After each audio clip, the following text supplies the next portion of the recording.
Këtë që po e bëjmë për refugjatët është simbolike, ndërsa atë që duhet ta bëjë bashkësia ndërkombëtare është ajo e vërteta.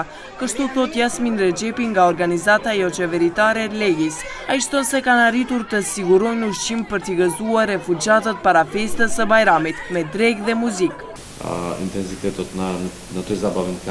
Intenziteti i festimit të festës veç është i madh dhe ndjehet në të dy qendrat në Tabanoc dhe Gjevgjeli. Nesër dhe pas nesër fëmijët do të kenë mundësi që të zbaviten.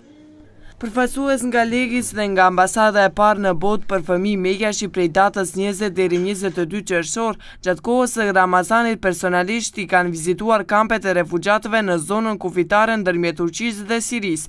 Ata dërguan ndihmë humanitare, rroba dhe këpucë për 350 fëmijë në 5 qendrat për fëmijët refugjat pa përkujdesje prindërore.